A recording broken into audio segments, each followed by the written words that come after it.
Want to hear about whether the Giants are going to win 7.5 or more games? We're going to take apart that. Stay with us. But first, Steve Merril is joining us. Steve, how you doing today, brother? Doing well, man. Quickest intro in the history of WagerTalk Today. Luckily, my shirt was on, Teddy. Oh, yes. I've seen you without your shirt. This time last year. Tomorrow, this time last year, you and I were shirtless together, Prez. A year ago tomorrow. Okay. Time flies. That's a great image. Let's get straight into it, and we'll talk about. Well, maybe you should explain. Okay, let me explain what we were in Vegas together in the pool last year, hanging out with Ben Burns. So, before Prez throws me under the bus there by not explaining that. The real Ben Burns. Yeah, people still don't believe he exists. When you see Ben in Vegas this week, please take a picture of you and Ben. Steve Merril, the Chicago Bears. They have an over-under win-loss of 7.5. I do not believe in this team at all. I will be surprised if they win 7 quarters. Okay, that's probably hyperbole. What do you think? Is this team going over that 7.5 win number or under? Well, I'm going to say, Crackman's talking about the Giants, and I was going to talk about them today as well, but I'm going to save them for next week. But the Bears are another team I did want to talk about, so we'll use the opportunity here. Now, first of all, I wish there was a way to play a team would have a winning point spread record, because that's where I'm really going with the Bears, and I'll explain why in a moment. But I think, obviously, if you think a team is a little undervalued, then the season win over probably is not bad either. I was surprised, though, when these totals came out, because I'd had the Bears as the 3-win team last year. I'm always looking for a reason to play on the really ugly teams the following season. So I was a little disappointed this was 7.5. I was hoping for maybe a 6.5 or 7. But I still think the Bears over is the way to play it. And the reason is I say that they're so underrated is, first of all, if you look year after year, the best point spread teams and the worst point spread teams in general in the NFL, they usually reverse in a given season. The Bears have been the rare example of that. In fact, they have been by far the worst point spread team now for 4 or 5 years straight, even going back before COVID. In fact, if you go back to 2018, they had the best point spread record in the NFL in 2018. And they've been the worst point spread team since then, 2019 on. It's not even close. In fact, every other team has covered 41% or more. The Bears have barely covered 35% over the past 5 seasons. So for that reason, I think there's going to be some upside. And I do think they're improved this year. Fields in his 3rd season. They lost numerous close games, as is often the case with a team that wins just 3 games. I do feel they got stronger in the offseason. And we talked about the Lions over a few weeks ago, and I'm going to go the same direction here in this division, because I think the Packers are obviously down a notch losing Aaron Rodgers. And the Vikings were the most phony 13-4 team in the history of the NFL. They had a negative point differential last year. So I think there's some upside for both the Lions and Bears. We talked about the Lions over a few weeks ago. And by the way, they've been one of the best point spread teams, so that does make me a little nervous. So we'll hedge it by taking the worst point spread team over in this division as well. So it's interesting to me, Steve, and of course, if you like this type of analysis, you got to know. Please give us a like, ding the bell, subscribe to WagerTalk TV on YouTube, and most important of all, give us comments in the YouTube comment section once the show is posted. Likes, subscribes, comments. We need them every single day, and thank you for doing it, especially if you do like the content and come on a regular basis to see us here on WagerTalk Today. But Steve, to get back to the point at hand, we're talking about the Bears from a point spread perspective. And I'm with you. And Chicago may be a team that offers some value ATS-wise this year. But you're also asking a team that won 3 games last year to win 8 games this year, a 5-game improvement. I understand Chicago is probably better. They are better. On paper, they're better. In all different ways, they look better. But a 5-win improvement in a single year doesn't happen all the time. Is this the year Chicago makes a real breakthrough, or was last year just an aberration and they're better than we thought they were. Well, it's interesting. I keep talking about the division being weaker. I think Minnesota's phony. Packers are weaker. But I mentioned the Lions, and they were one of those teams that did it, right? They had that monster second half last year.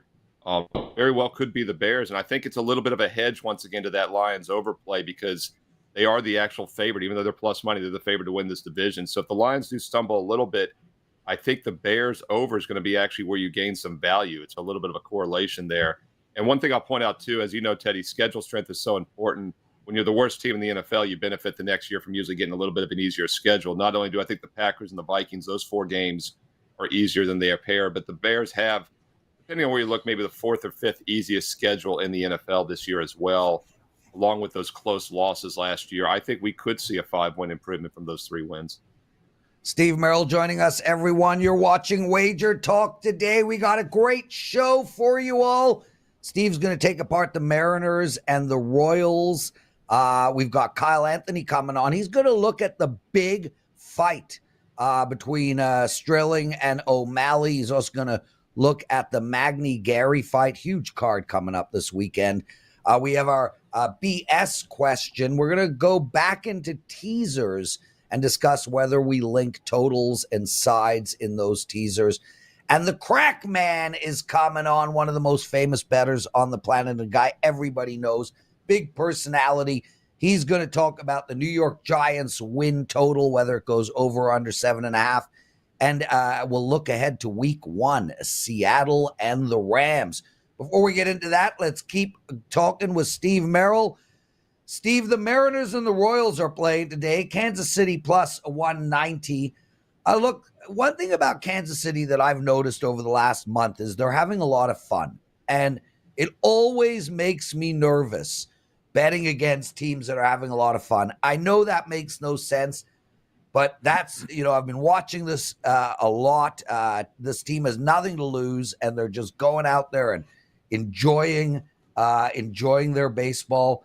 Zerpa on the mound. He hasn't pitched in ages.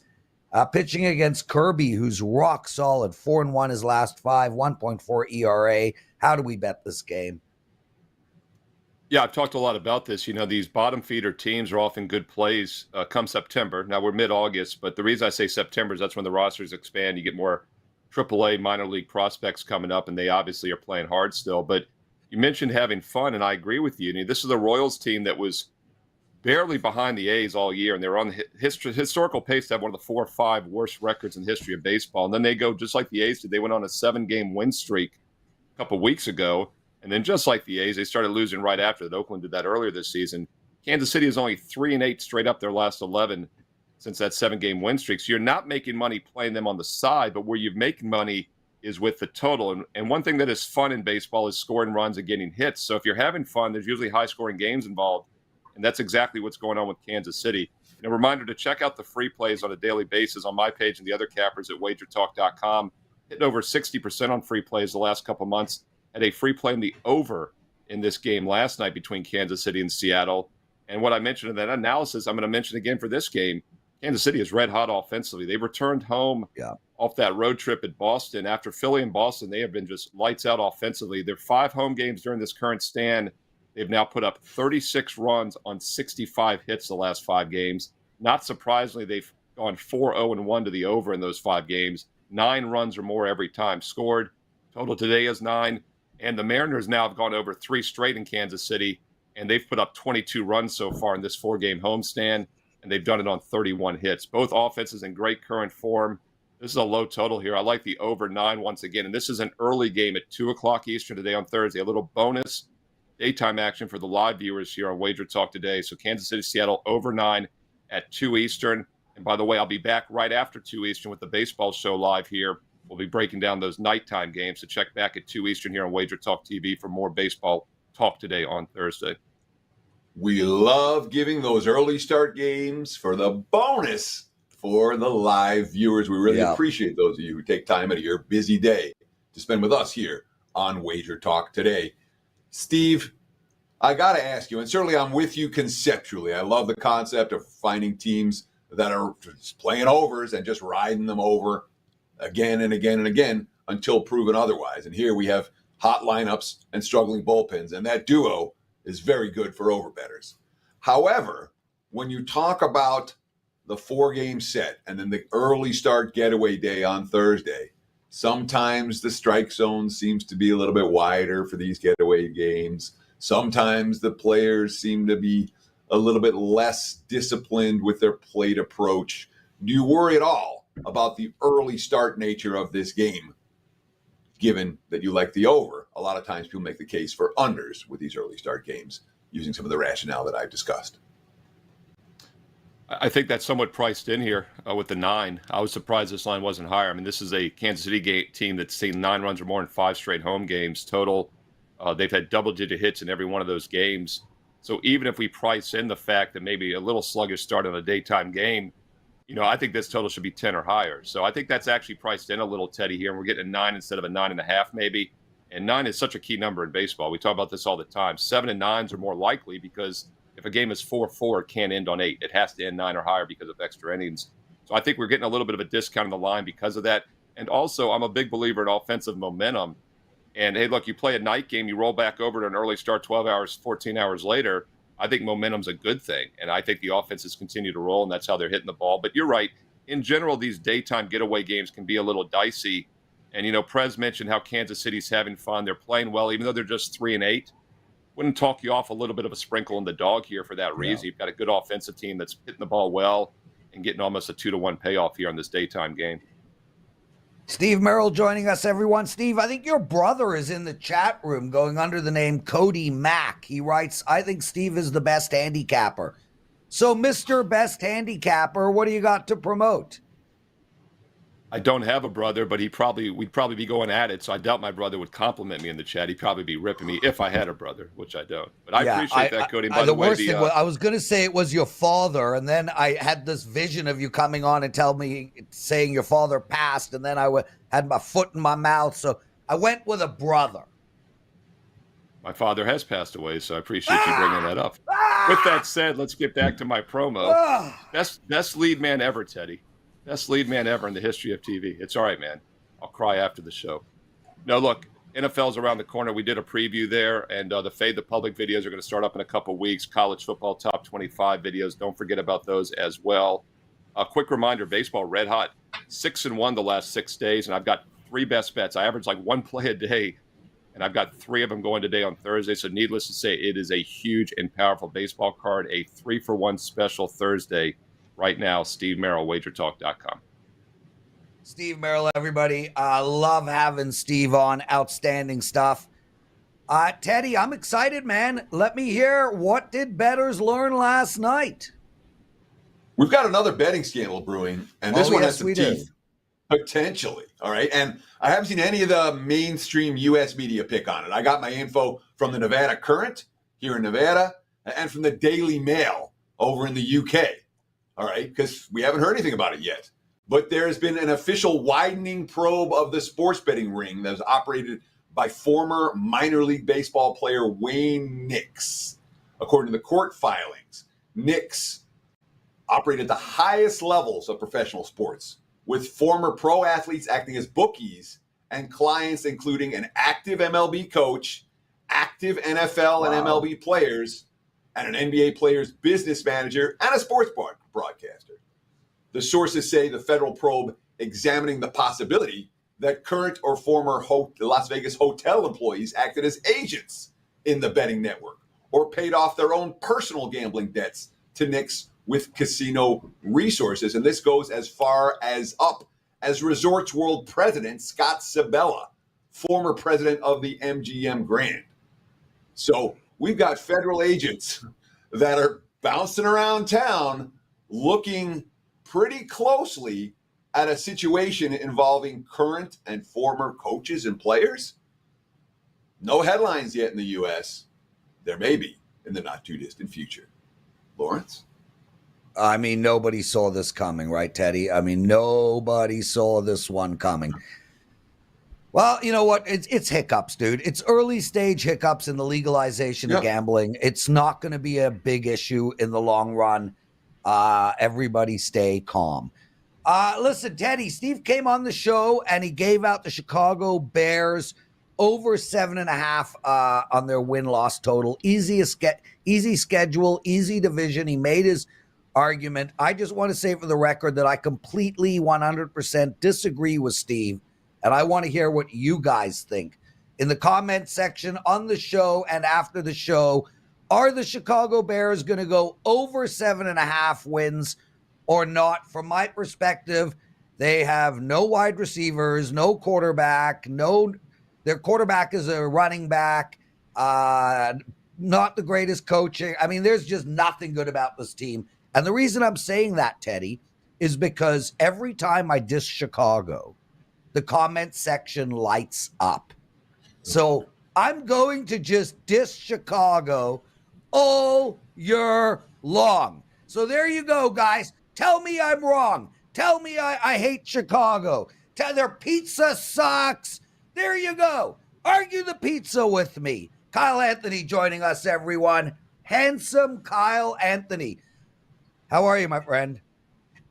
I'm doing good, man. I'm doing good. I caught your, this is a big anniversary day for you, right? The shirtless Steve Merril Prez day. Congratulations on that. Congratulations. Yeah. Yeah, you know, I mean, like I've been counting down that day for a long while now, Kyle. You know, I had a ticker I had a ticker in the house counting it down. I mean, it's a big, big event. Steve and I were in a pool together. We all were. Yeah. Kyle, huge fight card. Huge fight card this week. Watched O'Malley smoke a joint in his pool yesterday. So he's clearly ready.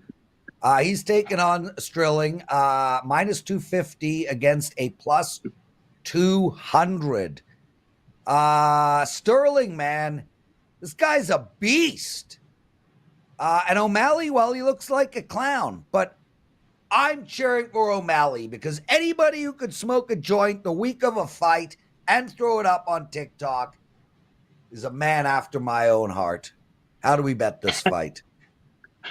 Well, I don't mind that beginning part, but we got Aljamain Sterling, minus 250, bantamweight GOAT, current champion. On the other side here, we've got your boy, Sean O'Malley. And listen, he's the fan favorite. People love him, wiry striker. But people look at this fight really as a grappler kind of versus striker matchup. And Aljamain is really a lot more than that. A lot of people really are kind of looking at that and saying, that's what he's going to do. That's his path. Of course it is. But Aljamain has got improved striking, slick striking overall. He's really timing some of these takedowns very well behind some of his strikes overall. I think that works out very well for him. He's very explosive. But people kind of also looking at that 24% takedown success rate for Aljamain. I think that's a little skewed there because a lot of times he's chain wrestling. He's pushing forward. He may miss the first takedown. He may miss the second or third, but he's going to at least get you up against the fence, get you in his world, get his hands on you, control you. And if he gets you down, that could be very difficult to either get out of it that round or he's hunting submissions looking for that finish. And that's something where we have seen that you can definitely look to get him down because Sean O'Malley is going to be wiry. He's going to be striking. He's going to be looking for those looking to defend those takedowns.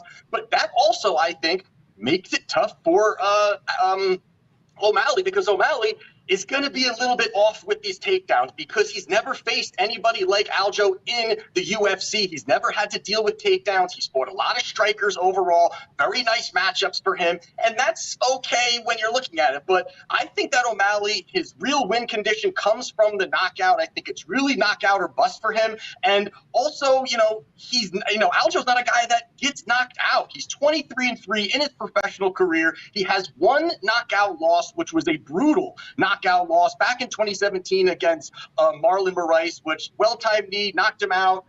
Good for that. The other two losses were split decision losses prior to that. So you could look at Aljo. He could possibly be 25-1 in his professional career, which is pretty crazy overall. But I think the one thing here when you're looking at it is, and this may be a hot take, I'm not too sure, but I think Sean O'Malley's power is a little overstated when you're looking at it. He knocked out some chinny guys, and yes, he has power. I'm not saying he's not a power guy, but if you look real quickly over these guys he's knocked out, I mean, he knocked out Jose Quinones, who got knocked out by Luis Smolka. Smolka doesn't really knock out anybody. He knocked out Eddie Wineland. Then the next fight, Eddie Wineland got knocked out against Cody Stamann. Cody Stamann has 14 professional fights. That's his only knockout victory. Then you look even after that, he fought Chris Matinho. Chris Matinho got knocked out against Sean O'Malley. The next fight, he gets knocked out against Guido Canetti. Guido Canetti has 10 professional UFC fights. That's his only knockout victory. And then even that, Pavaya, he knocked him out. He's chinny, all these things. I think the power is he's got striking. It's there. I just don't think that Aljo is going to be susceptible to that. And once even O'Malley faced the next step up against Pedro Munoz was arguably winning that first round before the eye poke and the no contest. And then even against Peter Yan most recently, I think Peter Yan actually beat O'Malley. So that all really starts to push you towards Aljamain Sterling here. Plus, you look at the reach advantage, that has been a luxury for Sean O'Malley, where O'Malley, over the last 4 fights, has had a 5-inch reach advantage, a 7-inch reach advantage, a 3 and a 4-inch reach advantage. Against Sterling, he's only going to have a 1-inch reach advantage. So a lot of these things really put you to Aljo getting his hands on O'Malley, taking him down, controlling him, and looking for that finish. I think it's going to be there, absolutely. So getting off the minus 250 number, I like Aljo inside the distance, plus 125. The number has come down a little bit, around plus 115. I still like it. So I like Aljamain to get the job done inside the distance, plus 125. Kyle, Teddy's got a follow-up question for you. And while he says that, breathe. Teddy. I'm trying. I got too much up here, Prez. So look at the WagerTalk Live odds screen. It's really clear. No one has bet the over on this fight. All right. Every sharp dollar is coming on the under. The open 4.5. I saw 4.5 over minus 90. Now I'm seeing 4.5 under minus 210. I'm seeing 3.5 under minus 40. I see a 2.5 under. Or 2.5. Well, the juice is the other way. But all the money's coming on the under for this fight. Agree, disagree? What do we do with it? You like, obviously, the combo of the fighter and inside the distance. So are you playing the under as well? Yeah, I think the under is going to be there, and I think you can get that on both sides. I mean, again, I don't think O'Malley's going to get this knockout. I don't think so, but it is his win condition, in my opinion, because Aljo's going to get those takedowns, get that control time, and I think there's a point where he's going to have a choice in this fight when he gets him down to either submit him or knock him out by ground and pound. But on the other side, again, I don't think it's the pitter-patter shots. I think O'Malley needs to get that finish, so both guys could be colliding here. So, yeah, I definitely agree with that.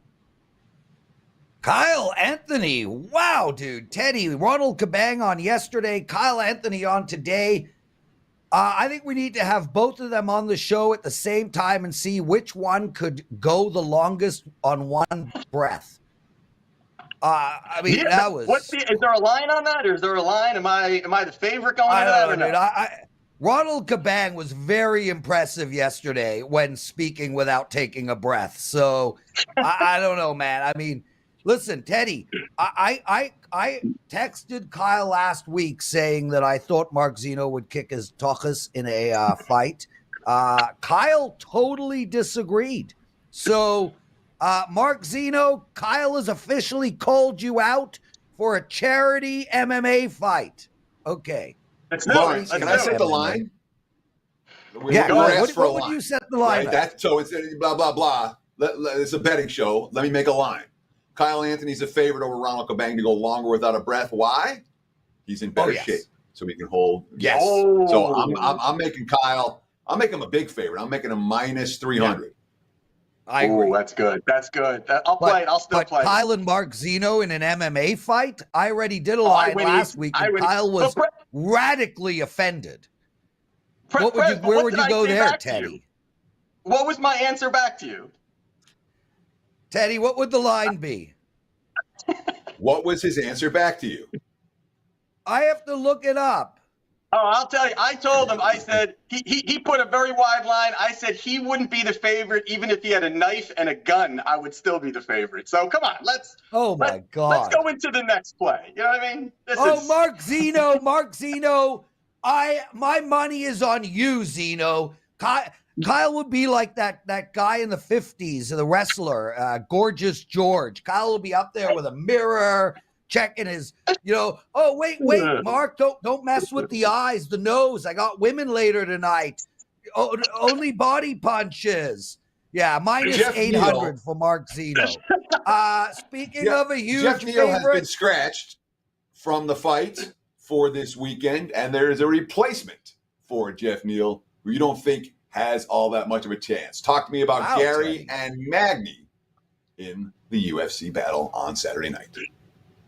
All right, so great segue. We've got Ian Garry. He's minus 500. On the comeback here, you have Neil Magny plus 360. Now, you've got the undefeated prospect in Garry, 12-0, has looked fantastic. You've got on the other side, Magny. He's the crafty veteran, utilizes his, cardio and pressure to move forward. But as you said, Teddy, this was supposed to be Jeff Neal, a fight where if you follow me on Twitter, anybody, you're going to know I'm looking for a spot in the near future to fade Ian Garry. I think these lines have become very wide. I think it continues to get wide.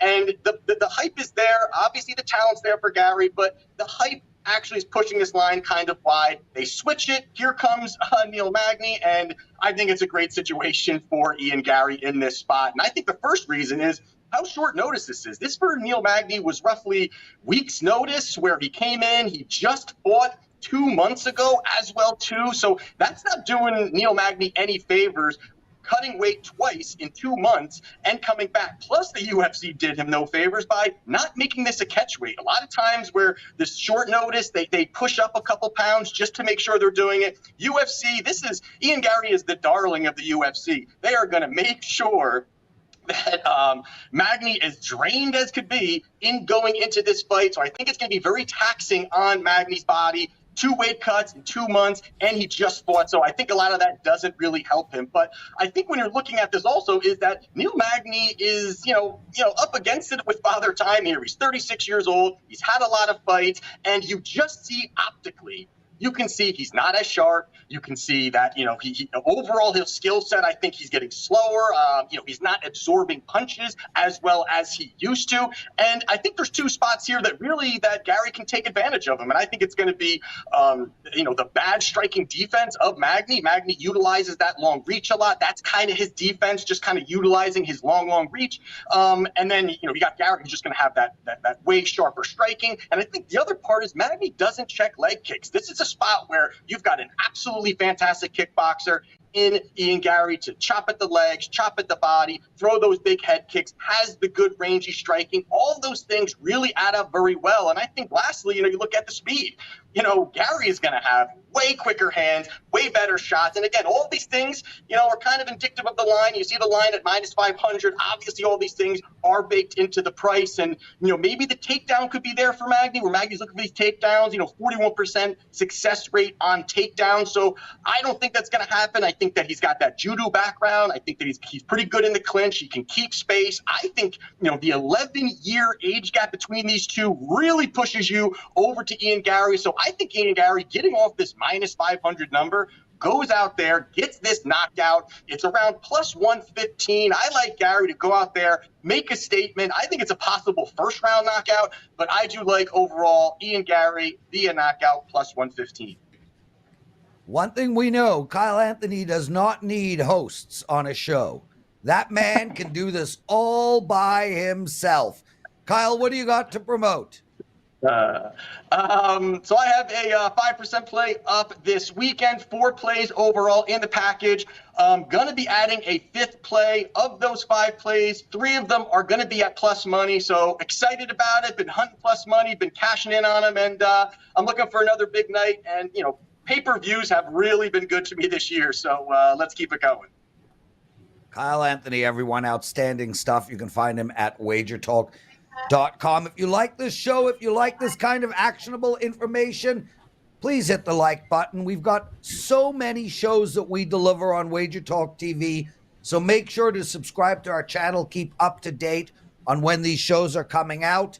I was talking to Joe yesterday about the NFL presidential address and the daily presidential address, both coming soon. Teddy covers. It's time for my favorite segment, put my legs up on the table, read my 1969 Playboy while you discuss your big game breakdown. Big game breakdown time. Over. I've heard so many cappers talking overs, not enough cappers talking unders when it comes to season wins. In my opinion, unders are always the preferred wager when we're talking about season wins, when you can find them and like them, because they're injury proof. Injuries will help you when you have an under, not hurt you in general when you have an under for season wins. So I'm always looking at unders. I'll look at unders first, and we haven't heard a lot of unders. Let's talk about an under today. The Cincinnati Bearcats. 2021, they were built up to an elite level under Luke Fickell. They reached the college football playoff. And Fickell stuck around despite heavy graduation losses. So where are they at last year? 9-4. Quarterback problems all year. Running the football problems all year. Offensive line wasn't good all year. 0-4 straight up. 0-4 against the spread as a dog. They did not step up in class well. They had two two-point wins as single-digit favorites. And they had 7 games where they were double-digit chalk. They won all 7 of them. So they beat the teams they were supposed to beat and struggled against everybody else. This year, they ain't going to be double-digit chalk in the Big 12 the way they were in the AAC. Scott Satterfield took years to get things going at Louisville. He's no Luke Fickell. This is year 1. Returning talent? Fickell stuck around the 1 year, realized that he can't recruit to Cincy the way he can even to Wisconsin, and the move to the Big 12 would kill all of his buzz. He left town. You have transfer coming in at quarterback. You have no returners at wide receiver. You have a completely rebuilt linebacking core. You have an offensive line with question marks. Yeah, sure, they brought in some transfers, but I do not look at Cincinnati as being a contender. I look at Cincinnati as being a bottom feeder in the first year in the Big 12. Split line, you can find under 5. You can find under 5.5.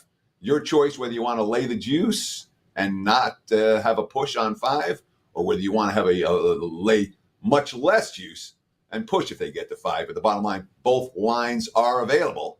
Take advantage. Cincy, not going to be a contender in 2023. Lawrence? Teddy covers outstanding. Let's get into the betting strategy segment of our show. BS with Teddy and the Prez. Daniel, put that question up. Do you mix totals into your 3-team 10-point teasers? Do you mix NFL and college? Teddy, really quick from my perspective, I don't do college football teasers. I've never have in my life. I don't believe that there's as much EV in college football teasers as there are in the NFL. So right off the bat, I do not mix NFL and college. I don't tease college. Number 2, I almost never include a total in a teaser. Almost never. I have, but it's extremely rare for me. The key numbers are way, way more important in a spread type of environment, like a 3, a 4, a 6, a 7, a 10, etc. Although there are key numbers in football, 41, 44, etc., they're in totals, they're not as key. So my answer to both is no, I do not mix totals. I have, but I don't 99% of the time, and I never tease college football. Theodore? So I don't do a lot of nevers. I'm interested in what the total is, has a ton of impact on whether we're going to tease the game or not. A college game with a total under 50, it's like they'd have the same amount of points scored as your standard NFL game. Teasers, so which makes it a reasonable assertion to use a college team in your teaser when the total is lower. Once you start getting totals in the 50s and 60s and 70s, different story. But the lower scoring college games are reasonable teaser candidates if you choose to use them. When it comes to totals versus sides, I'm with Prez. Almost never put a total in there. Why? Teasers are at their most valuable when the lines are tight, at their absolute tightest. What tells you how tight the lines are? Book limits will tell you how tight the lines are. What are the limits for sides versus totals in the NFL? Significant difference. The lines are super tight for sides. That's what gives you the advantage long term when it comes to using sides for NFL teasers as opposed to totals. There's my 2 cents. Back to you, Mr. Prez. Teddy, we do not have a crackman sighting, which is not a problem, as you and I are capable of talking for days.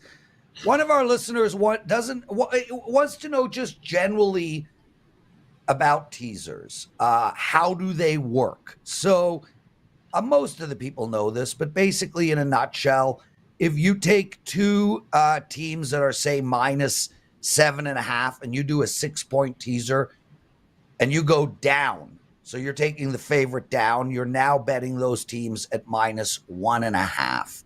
You take those two together, it is roughly minus 110, depending on your sports book. A 3-team 10-point teaser is roughly around minus 120. You're taking 3 teams, and you're either getting or giving 10 points. Teddy, I do have a question that is right in your sweet spot. Corp 1024 wrote, when a handicapper says my numbers of this game at minus 14. So let's say, the line is minus 9.5 for the favorite, and you come on the show and you say, I have the favorite at minus 14. What does that mean? Does every handicapper have their own database? What does that I have the line set at minus 114 mean to you? That's what my powering numbers say. Team A minus Team B, factor in home field, factor in situation. There's my power rating or my point spread for every game.